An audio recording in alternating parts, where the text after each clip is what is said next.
She's got regular teeth. It's not gonna help. You guys play severely emotionally shattered people, but I'm wondering, besides the killer, what you think they're really seeking in this movie. Warmth. A little bit of sunshine. A little bit of love. Yeah. I don't, I think for Harry, obviously, the drinking thing is he's just seeking to stop this sort of incessant noise in his head. I think, he can't really shut his mind off. And it's only if a serial killer comes about, and there seems to be quite a few in Scandinavia, lucky for him, that he can really sort of channel this sort of brilliance that he has. He's married to his job, but I think he has an awful lot of resentment towards that. I don't think he necessarily likes the fact that he's a good police officer, but he's married to it, and that's affected his relationship with Raquel and Oleg, her son. And he's a guy that doesn't have any friends. I think in the book he's got one friend. So, pretty fun guy to go out with. Well, actually, they're work colleagues. Kind of colleagues, yeah. But he doesn't see, I would say that that's another indication of him being married to his job. The people that he's sort of surrounds himself with, or have to, are all work people. Well, you brought up the warmth. You guys are shooting in waist-high snowdrifts. It looked brutal. What was that like? It's not too bad, actually. It wasn't too bad, no. And I mean, I wasn't in the scenes where you have like snow up to your chest, but maybe I'm more used to it. But also we have, I don't know how many long johns you have. Yeah, long johns I are think fantastic. Pair of pants. But what is Oslo like or Norway like as a shooting location? Great, loved fantastic. It. People are really cool.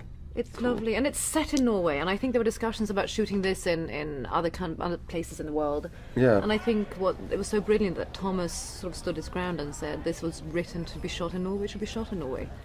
And it's magic, and it's scary, and it's just ongoing, incredible landscape. What do you think makes the Snowman Killer such a unique character? Well, the fact that he's a serial killer puts him in a percentile, hopefully a fairly small percentile out there. And I think people are fascinated with serial killers. You can see that from the volumes of books that have been sold of real-life serial killers that we know about, or the fictionalized one, things like Silence of the Lambs and that whole series. I think we're just sort of fascinated by it and intrigued by it. And this guy is no different. They're complex, intelligent people usually. The fact that he hasn't been caught for so many years means that there's a huge amount of intelligence to him, and I think the particular way he goes about his business, and the fact that he leaves the snowman as his sort of signature, as a sort of warning that he's coming for you. Unique. Creep. What creep? He's a creep. Yeah. I mean, Putting it mildly. Putting it mildly. Yeah. Thank God we're in LA. A creep is somebody who's sort of like. A creep is somebody that's looking at you sort of rather lecherously. Yeah. This guy's chopping your head off. Creep is putting it mildly. Somewhat modest. What first drew you to the part? You were like, I want my head chopped off. What really drew you in? I think what drew me No spoilers. is I was going to say, don't say too much. I think what drew me in is actually just the fact that Jonas is an incredible writer. I knew that he had written The Snowman. I'd read many of his books, not The Snowman per se. And then Thomas Альфредсон was going to direct it. And I literally bought a ticket, flew up to Stockholm, forced myself into the room. No, but nearly. And that was my excitement. And gradually, of course, the story as well. But I think it was the wonderful potpourri of creativeness and the photographer. And you, man. You're pretty good. Thank you. You're welcome. For me, it was the money. Yeah.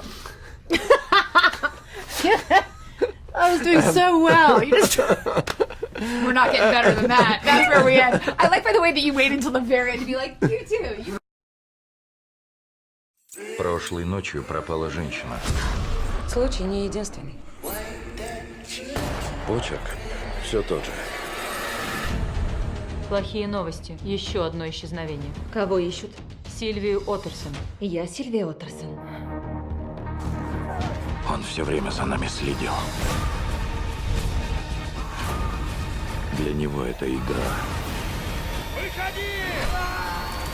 Снеговик.